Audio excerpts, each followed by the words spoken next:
నమస్తే. సామాన్యుడి చేతిలో సామాజిక అస్త్రం నెంబర్ 1 న్యూస్కి స్వాగతం.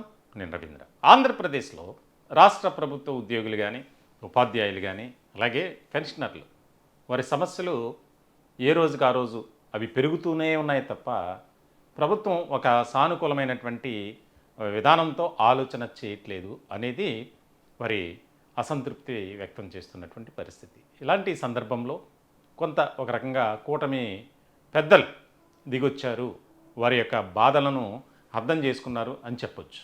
ఇలాంటి తరుణంలో ఉపాధ్యాయ వర్గం అంతా ఏకమైంది. దానికి సంబంధించి తాజాగా సిఎస్కు నోటీసులు ఇచ్చారు సాయి ప్రసాద్. ముఖ్యంగా దానికి సంబంధించి ఏదైతే దీర్ఘకాలికంగా ఉపాధ్యాయ వర్గం ఏవైతే సమస్యలు ఎదుర్కొంటున్నారో వాటిని పరిష్కరించండి, పరిష్కరిస్తామని చెబుతున్నారు. కానీ దానికి సంబంధించి ఎక్కడా కూడా ఒక ఖచ్చితమైనటువంటి కార్యాచరణ మీరు తీసుకోవట్లేదు. దీనికి సంబంధించి సర్లే, కొత్తగా వచ్చినటువంటి ప్రభుత్వం, ఆర్థికపరమైనటువంటి ఇబ్బందులు ఉన్నాయి, అనేక రకాల సమస్యలతో సతమతం అవుతూనే అధికారాన్ని తీసుకున్నారు. మరి ఇలాంటి సందర్భంలో కాస్త సమయం ఇద్దాం అని భావించారు. అలాగే ఈ 2 ఏళ్ల నుంచి చూస్తూనే ఉన్నారు. ఎన్నో సందర్భాల్లో మంత్రులను కలిశారు, సీఎంను కలిశారు. దానికి సంబంధించి వారు ప్రత్యక్ష ఆందోళన కూడా చేసినటువంటి పరిస్థితి. ఇలాంటి క్రమంలో ఎక్కడా కూడా అంటే కేవలం మాటలు అలాగే కాగితాలకు మాత్రమే పరిమితం అవుతున్నాయి తప్ప వారి సమస్యలను పరిష్కరించడంలో మాత్రం చొరవ చూపించట్ల ప్రభుత్వం. దీనికి సంబంధించి ఇక తాడో పేడో తేల్చుకోవాలి ప్రభుత్వంతో.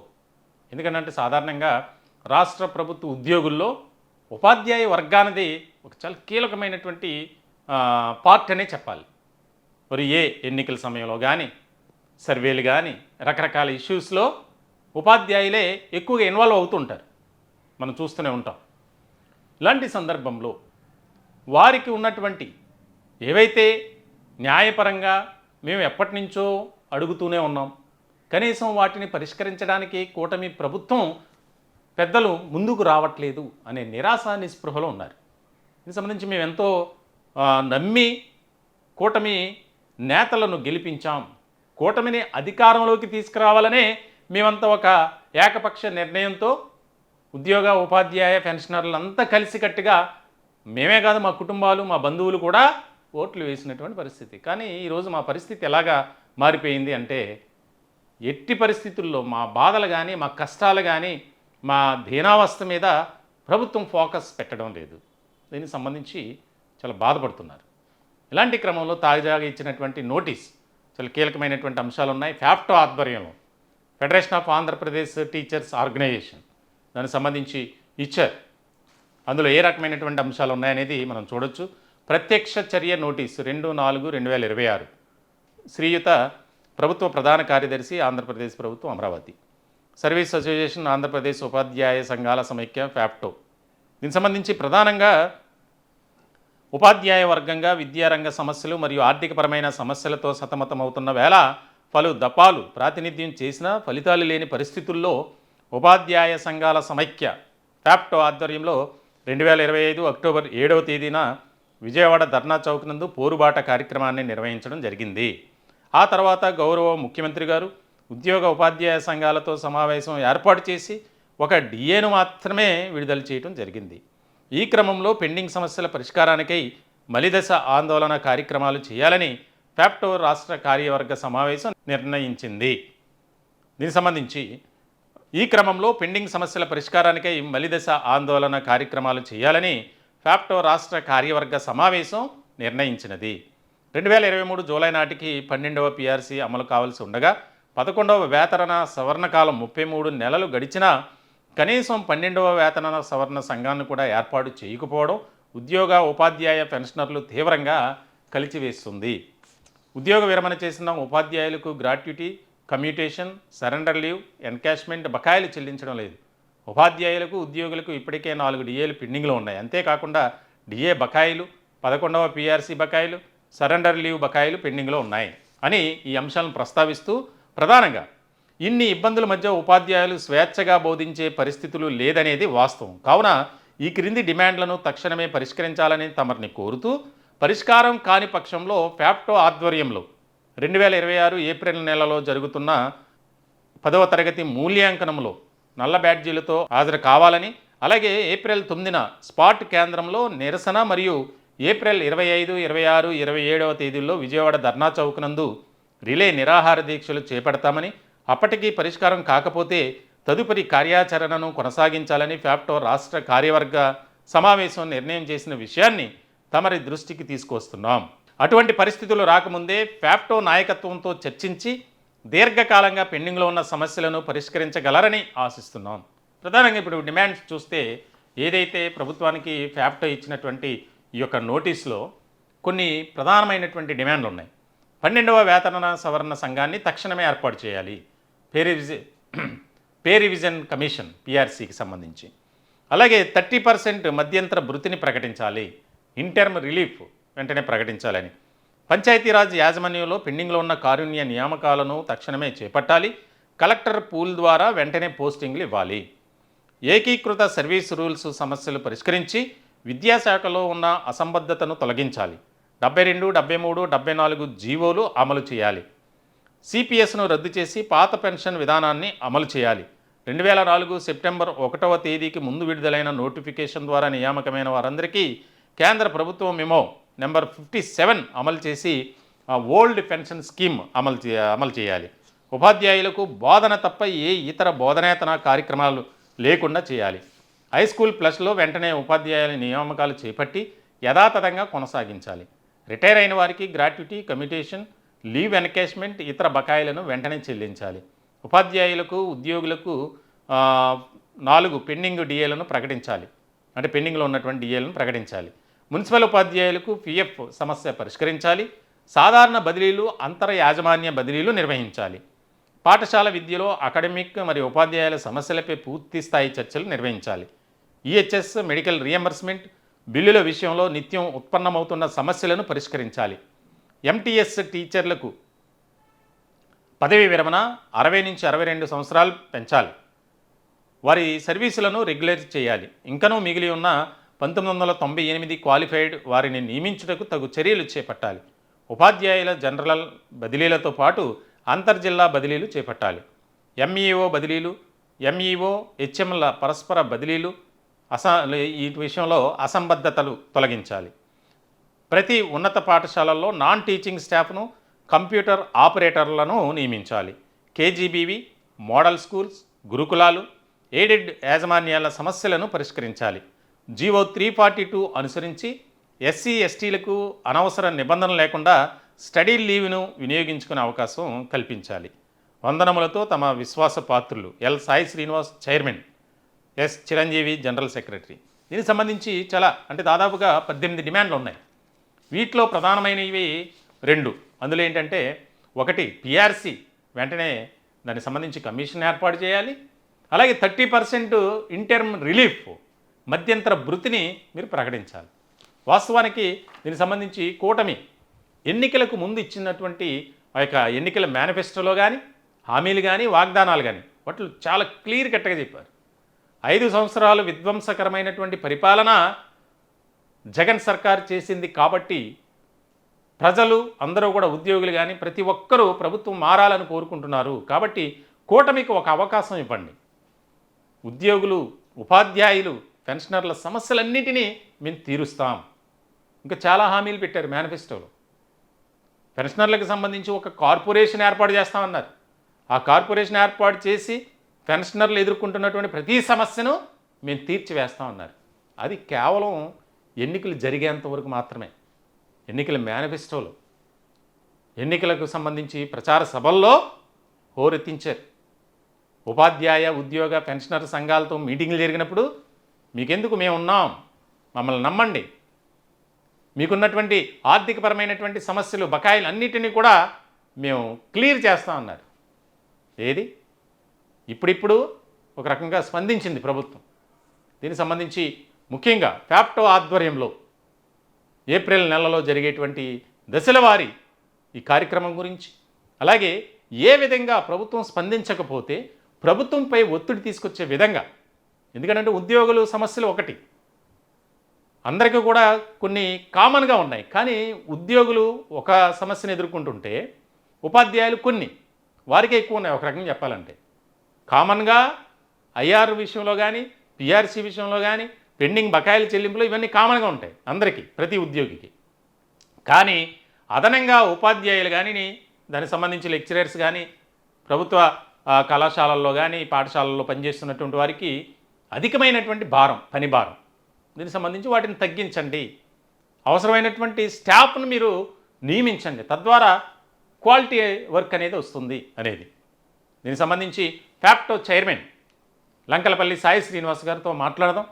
సిఎస్ గారిని కలిశారు కాబట్టి ఏమన్నారు, ఒకవేళ వారిచ్చినటువంటి డేట్స్ లోపు ప్రభుత్వం స్పందించకపోతే భవిష్యత్ కార్యాచరణ ఏ విధంగా ఉండబోతుంది అనేది కూడా ఆయనతో మాట్లాడే ప్రయత్నం చేద్దాం.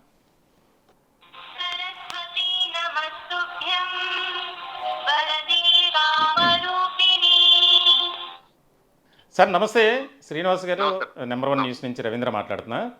సార్, దీనికి సంబంధించి ఫ్యాప్టో ఆధ్వర్యంలో ఈ నెలలో జరగబోయే, మీరు నిర్వహించబోయేటువంటి కార్యాచరణకు సంబంధించి కలిసారు ప్రభుత్వంలో ఉన్నటువంటి పెద్దల్ని. ఏ రకమైనటువంటి స్పందన వచ్చింది? ప్రభుత్వం మీకు న్యాయం చేస్తుంది, మీ డిమాండ్లను పరిష్కరిస్తుంది, దానికి సంబంధించి ఒక ఆలోచన చేస్తుంది అనే నమ్మకం కలిగిందా? సార్, యాక్చువల్గా మేము ఇచ్చిన డిమాండ్లో ప్రధానమైన 2 డిమాండ్లు సార్. 11వ పిఆర్సీ బకాయిలు కానివ్వండి, 4 డిఏల పెండింగ్ విషయాలు కానివ్వండి, తర్వాత మాకు ఆర్థికంగా మేము పెట్టుకున్న సరెండర్ లీవ్ బకాయిలు కానీ, ఇవన్నీ కలిపి సుమారు 30,000 కోట్ల రూపాయల బకాయిలు ఉన్నాయన్న విషయం అది చెప్తూనే, దాని రోడ్ మ్యాప్ ఇవ్వమని చెప్తూనే, మేము ఇప్పటికే 30 నెలలుగా వెయిట్ చూస్తున్నటువంటి 12వ పిఆర్సీని నియమించమని, కమిటీని నియమించమని ఈ ప్రధానమైన డిమాండ్లని మేము ప్రభుత్వానికి ఇవ్వడం జరిగింది.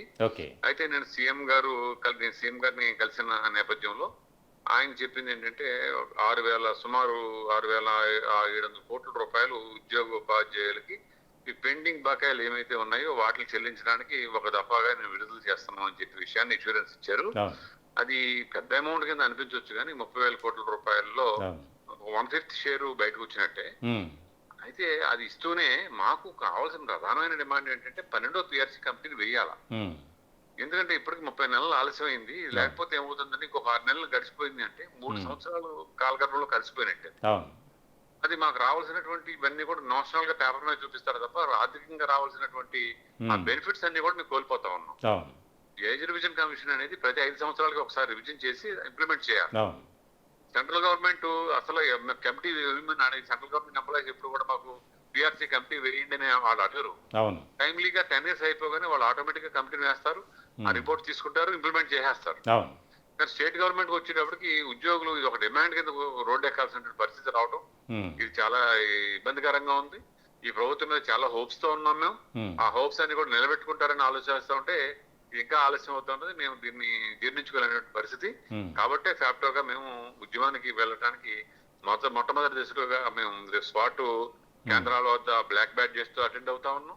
అదేవిధంగా 9వ తేదీన స్పాట్ కేంద్రాల వద్ద 4 గంటల నుంచి 5 గంటల వరకు నిరసన ప్రోగ్రామ్ ని పెట్టాం. అదేవిధంగా ఏప్రిల్ 25, 26, 27 3 రోజులు కూడా రాష్ట్ర కేంద్రంలో విజయవాడ ధర్నా చౌక్ దగ్గర నిరాహార దశ చేపట్టబోతున్నాం తెలియజేస్తాం. సార్, ఇప్పుడు అంటే దశల వారీగా 7,000 కోట్లు రిలీజ్ చేస్తామని చెప్పారు. దానికి సంబంధించి అంటే అలా మేము చేసుకుంటూ వస్తున్నాం కదా మీరు అనేది కూడా ప్రభుత్వం నుంచి వస్తున్నటువంటి ఒక వాదన. దీనికి సంబంధించి అంటే మీరు ఏమైనా టైం ఇవ్వదలుచుకున్నారా? ఏదైతే మీరు ఈ యొక్క నోట్లో మెన్షన్ చేసినటువంటి విధంగా 25, 26, 27 ఈ 3 తేదీల్లో ఖచ్చితంగా చేయబోతున్నారా? అయితే ఒకటి సార్, ఇందులో ఈ 30,000 కోట్ల రూపాయలు ఒకే రోజున వాళ్ళు ఇవ్వలేరు, మేము అడగలేము. ఉన్న పరిస్థితి వాస్తవం. అది 6,000 కోట్లు ఇస్తారంటే 7,000 కోట్ల రూపాయలు రిలీజ్ చేస్తున్నారంటే అది కొంచెం కాంట్రాక్ట్కి పోయినా మన ఉద్యోగ వర్గాలకు 6,000 కోట్లు సుమారు వస్తున్నాయి. అయితే ఇది టైమ్లీగా మాకు ఈ షెడ్యూల్ ప్రకారం పక్కన ఉన్న తెలంగాణ రాష్ట్రం ప్రతి నెల 600 కోట్లు 700 కోట్లు మేము కంటిన్యూగా రిలీజ్ చేస్తాం. దాన్ని అడ్జస్ట్ చేసుకుంటూ వెళ్తాం, ప్రయారిటీ వైజ్ చెప్పి ఇస్తాం. అట్లా వీళ్ళు కూడా అప్పుడు గుర్తొచ్చినప్పుడు దెబ్బలన్నప్పుడు కాకుండా ఎవ్రీ మంత్ ఒక 700-800 కోట్ల రూపాయలు రిలీజ్ చేస్తూ పోతే ఉంటే ఇది ఈజీగా జీరో అయిపోతుంది. ప్రయత్నం చేయాలని చెప్పి ప్రధానంగా మేము డిమాండ్ చేస్తా ఉన్నాం. అదే విధంగా మాకు పిఆర్సీ కమిటీని ఇమీడియట్ గా వేయాలనే విషయం 2 విషయాల మీద కూడా పూర్తిగా పట్టుబడటానికి సిద్ధంగా ఉన్నాం. ప్రభుత్వం ఏమన్నా సానుకూలంగా స్పందించే అవకాశం ఉందంటారా సార్? వెయిట్ చేస్తున్నాం. అందుకనే ఇప్పుడు మేము జేఏసీ కూడా మేము ఉపాధ్యాయ సంఘాలుగా ఫ్యాప్టోగా మేము ముందుకు వస్తా ఉన్నాం. అట్ ది సేమ్ టైం జేఏసీలో కూడా భాగం కాబట్టి మేము జేఏసీని కూడా కదిలి మేము అందరం కలిసి నేను మాట్లాడుకుంటా ఉన్నాం. గ్రౌండ్ లెవెల్లో నిర్మాణ ప్రక్రియ పూర్తి అయిపోయింది.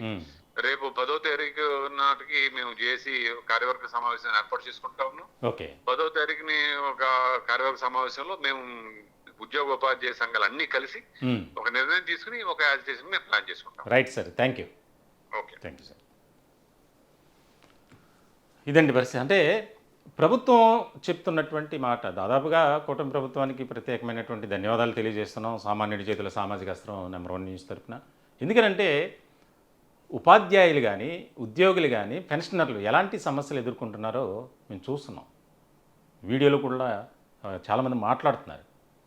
జనవరి 25వ తేదీన మా నెంబర్ 1 న్యూస్ మీడియా సంస్థల అధినేత మంచాల సాయి సుధాకర్ నాయుడు గారి ఆధ్వర్యంలో విజయవాడలో రిటైర్డ్ ఎంప్లాయీస్ ఆత్మీయ సమావేశం ఒకటి ఏర్పాటు చేశాం. నిజంగా ఆ మీటింగ్కి వచ్చినటువంటి వారు దాదాపు 65, 70, 75 ఈ ఏజ్ గ్రూప్ వాళ్ళు వచ్చారు. ప్రతి ఒక్కరు దాదాపుగా ఏడవటమే. ఎందుకు మాకు బ్రతుకు, మేమేం పాపం చేసాం, మాకెందుకు ఈ శాపం, కనీసం మేము ప్రభుత్వ ఉద్యోగిగా పనిచేసి సేవలు అందించి ఈరోజు రిటైర్డ్ అయితే కనీసం మాకు ప్రభుత్వం నుంచి రావాల్సినటువంటి బకాయిల కోసం అడుక్కోవాల్సినటువంటి పరిస్థితి. కొంతమంది ఆ బెంగతోనే చనిపోతున్నారు, కొంతమంది మంచానికే పరిమితమయ్యారు. ఎందుకనంటే కనీసం కొంతమంది అయితే తినడానికి తిండి లేకుండా అవస్థలు పడుతున్నారు. ఒక పక్కన వయసు మీదకు వస్తుంది, ఆ వయసుకు తగ్గట్లు అనేక రకాల వ్యాధులు దండయాత్ర చేస్తున్నాయి. మరి వీటన్నిటినీ మేము ఓవర్కమ్ చేసుకుని ముందుకు వెళ్ళాలంటే ప్రభుత్వం స్పందించాలి. మాకు రావాల్సినటువంటివి న్యాయంగా మేము అడుగుతున్నాం, ఎందుకు ఇవ్వట్లేదు అని కన్నీటి పర్యంతమయ్యారు. మరి ఇలాంటి సందర్భంలో మరొక్కసారి కూటమి ప్రభుత్వానికి ప్రత్యేకమైనటువంటి ధన్యవాదాలు తెలియజేస్తూనే పెండింగ్లో ఉన్నటువంటి బకాయిలను దశల వారీగా విడుదల చేస్తే మరి సమస్యలు తీరుతాయి. పక్క రాష్ట్రంలో దాదాపుగా ప్రతీ నెల 700 కోట్లు ఫ్యాప్టో చైర్మన్ సాయి శ్రీనివాస్ గారు చెప్పినట్లు, అలా కొన్ని నెలలకి అది జీరో అవుతుంది. ఇప్పుడు దాదాపుగా ఆంధ్రప్రదేశ్లో 25 నుంచి 30 వేల కోట్ల రూపాయలు బకాయిలు ఉన్నాయి. మరి ఇది 7,000 రిలీజ్ చేసినటువంటిది ఏ మూలకు వస్తుంది? కొంతమందికి వస్తుంది, కొంతమందికి రాదు. వచ్చిన వాళ్ళు ఆనందంగా ఉంటారు, రాని వారు ఇంకా మదన పడతారు. కాబట్టి అలా కాకుండా దశల వారీగా విడుదల చేస్తే ఆ బకాయిలు అనేది క్లియర్ అవుతుంది అనేది అందరి అభిప్రాయం. మేము కూడా కూటమి ప్రభుత్వాన్ని వేడుకుంటున్నాం. ఖచ్చితంగా ఈ యొక్క వర్గాలు ఏదైతే ఉపాధ్యాయ ఉద్యోగ పెన్షనర్ల వర్గాలు ఉన్నాయో వారందరి తరపున మీరు ఆలోచన చేయండి. ఈరోజు ప్రభుత్వంలో కీలక పాత్ర పోషిస్తున్నటువంటి ఉపాధ్యాయులు ఉద్యోగులు, పెన్షనర్లు అంటే వారి సర్వీస్ అయిపోయింది, సేవ చేసి బయటకు వచ్చేసారు. మరి అందరినీ కూడా మీరు ఆలోచన చేసి ఒక సానుకూలమైనటువంటి దృక్పథంతో వారికి మంచి చేయాలని సామాన్యుడి చేతుల సామాజిక అస్త్రం నెంబర్ 1 న్యూస్ కోరుకుంటుంది. దీనికి సంబంధించి ఈరోజు సాయంత్రం 6 గంటల నుంచి నెంబర్ 1 న్యూస్లో ప్రత్యేకమైనటువంటి లైవ్ షో ఉంది. మీ అభిప్రాయాలు తెలియజేయచ్చు. ఇక్కడ ఎక్కడా కూడా మేము కూటమి ప్రభుత్వానికి వ్యతిరేకం కాదు, మేము ఏ పార్టీకి కొమ్ము కాయట్లా, ప్రజా సమస్యలపైన మాత్రమే మేము మాట్లాడతాం. దానికి సంబంధించి ఎక్కడ సమస్య ఉందంటే అక్కడ నెంబర్ 1 న్యూస్ ఉంటుంది. కాబట్టి మీరు కూడా మీ అభిప్రాయాలను తెలియజేయచ్చు. ఖచ్చితంగా ఈ లైవ్ కార్యక్రమంలో పాల్గొనాలని మరొకసారి మిమ్మల్ని కోరుతున్నాం. ఈ టాపిక్పై మీ విలువైనటువంటి అభిప్రాయాలని కామెంట్ రూపంలో తెలియజేయండి. దయచేసి మా ఛానల్ని సబ్స్క్రైబ్ చేసుకోండి. Thank you.